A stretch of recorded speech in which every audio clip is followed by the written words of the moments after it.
Bonjour et bienvenue sur la chaîne Parler Bassa pour les nuls. Aujourd'hui, je fais une réponse à la vidéo de Zach Mekwassa, la femme qui sauva l'Afrique. Dans cette vidéo, Zach Mekwassa a voulu nous faire comprendre qu'on était des sauvages.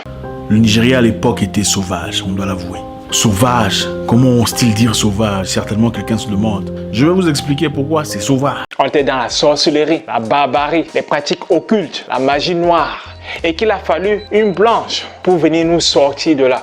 Et je vais donc répondre à Zach Mekwassa point par point dans cette vidéo. Je vais prendre 3 peuples au Nigeria à cette époque et qui sont encore actuellement. Les Yoruba, les Hausa et les Peuls. Nous connaissons la grande civilisation en fait Yoruba avec le côté artistique. D'ailleurs, je vous mets la tête d'Ifé qui se trouve actuellement au British Museum. Regardez la qualité de la sculpture. Imaginez tout le savoir-faire qu'il faut pour avoir ce niveau de réalisation. Les connaissances scientifiques, mathématiques, la métallurgie et tout le reste. Et les autres bronzes également. Est-ce que ce sont les sauvages qui font ce niveau de travail? La suite, côté architecture, voyons, la maison Peul, maison Hausa, la maison Igbo, la maison Kiridi. Est-ce que ce sont des sauvages qui construisent ce genre de maison? Donc, mon frère Mekwassa, sur la base de quelle source tu nous fais comprendre que les Nigériens étaient sauvages, comme tu l'as dit? S'il y a des dérives dans l'interprétation des traditions, soyons clairs, nous allons combattre cela. Et je suis le premier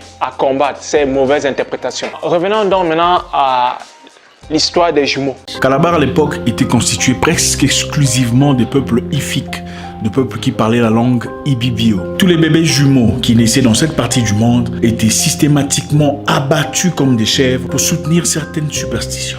Et ils pensaient que l'un des jumeaux était inévitablement la manifestation physique d'un esprit démoniaque. Pour eux, la maman des jumeaux aurait fait quelque chose d'épouvantable qui aurait invité cet esprit maléfique dans son intimité. Et comme on ne pouvait pas dire avec précision lequel des jumeaux était l'enfant du diable, ils étaient brutalement tués ou placés vivants dans des calebasses qu'on sortait à travers le mur de la case, pas la porte. On cassait le mur et on sortait les enfants à travers ce trou.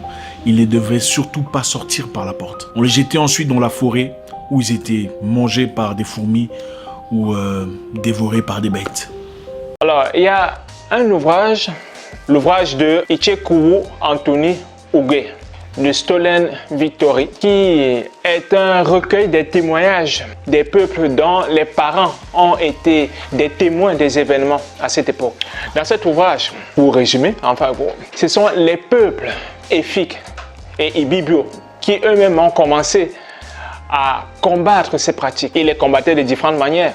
Dans les familles où naissaient des jumeaux, deux fois on prenait l'un des enfants, on l'amenait dans une île appelée l'île Miroir, où l'un des enfants jumeaux était donné à une autre famille qui s'occupait de les élever. Et cette île Miroir était une île protégée. Donc c'est pour cela que des invasions, des raids n'étaient pas possibles à ce moment. C'est ainsi que beaucoup de jumeaux ont été sauvés également de cette pratique.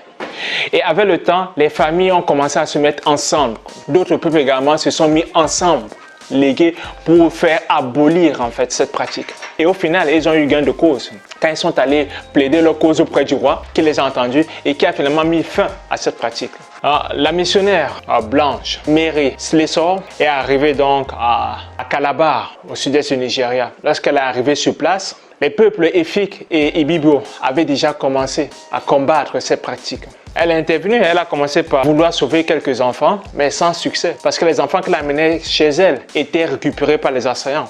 Après, à tel point que même la mission qu'il avait envoyée lui recommandait déjà de laisser tomber cette affaire. Qu'on ne l'avait pas envoyé pour ça, on l'avait envoyé pour évangéliser et non sauver des jumeaux. Mais elle a persisté. Et heureusement pour elle qu'elle a été accueillie dans cette île Miroir, où elle a pu donc avoir la vie sauve. Parce que en dehors de cette île également, sa propre vie était menacée aussi. Et donc ce sont les peuples Efik et Ibobo qui, prenant de plus en plus d'ampleur avec le rassemblement des autres peuples à côté, qui ont finalement fait abolir ces pratiques. La missionnaire n'a fait que intégrer le mouvement qui était déjà en cours. Et elle a été sauvée aussi par ce même peuple.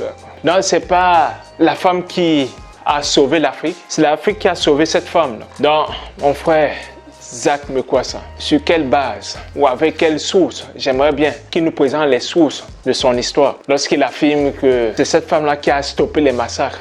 D'ailleurs, les pratiques, il n'y en a pas qu'en Afrique. Voyons un peu les pratiques ailleurs. Celles que Zach Mekwassa n'a également pas mentionnées, sur des pratiques de sauvagerie, de barbarie aussi ailleurs. En France, par exemple, les dragonnades, les persécutions des protestants par les catholiques, l'Inquisition, la fameuse Inquisition qui est connue de tous et dont on se connaît par exemple l'épisode très connu de Jeanne d'Arc.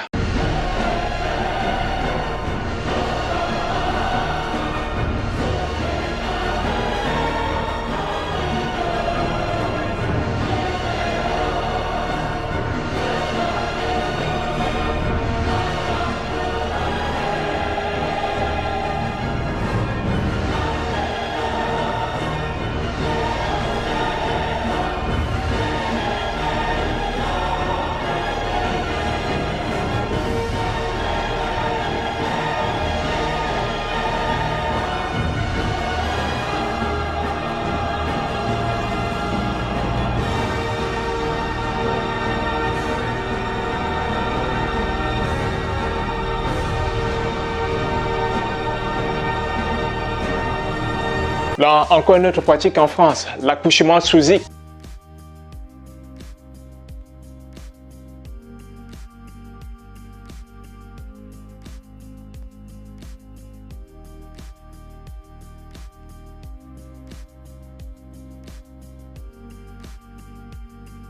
Même l'Église également, qui couvre des pratiques de pédophilie. Depuis la basilique Notre-Dame de Fourvière à Lyon, l'Église catholique regarde ses fidèles de haut. Il est puissant, le diocèse de Lyon. Depuis 2002, son chef, c'est le cardinal Philippe Barbarin. En ce moment, Lyon est frappé par un énorme scandale de pédophilie. Le diocèse, l'Église de France et même le Vatican sont accusés d'avoir tout fait pour l'étouffer. De 70 à 100 jeunes scouts de 8 à 12 ans ont été agressés sexuellement, certains violés par leur aumônier. Alors, est-ce pourtant qu'on va traiter dans toute la France de sauvages, de barbares? Je ne pense pas. Mais il y a également des pratiques également à défaire aussi ailleurs. Des pratiques que Zach Mekwassa, qu'on n'en parle pas. Voyons par exemple en Inde, la caste des intouchables. Chaque jour, elle se rend dans une dizaine de maisons de son village du nord de l'Inde pour vider les toilettes sans chasse d'eau. Un travail vieux de plus d'un siècle, réservé aux Indiens au plus bas de l'échelle des castes. Au niveau social, dans l'ensemble du pays, les intouchables continuent d'exister. Alors ces femmes sont encore confrontées à ce problème social. Celles qui ramassent les excréments n'ont toujours pas le droit de se mêler à la foule et personne ne mangera en leur compagnie. Alors elles doivent faire face à cette situation. Selon la loi, ça ne devrait pas exister, mais en pratique, c'est le cas. Les pratiques, en Chine, les infanticides, qui étaient la conséquence de la politique de l'enfant unique. La Chine, avec 1,250 milliard d'habitants, est aussi confrontée au manque de femmes. Il y aurait 50 millions de disparus. Ici, comme en Inde, le féticide s'est peu à peu substitué à l'infanticide séculaire.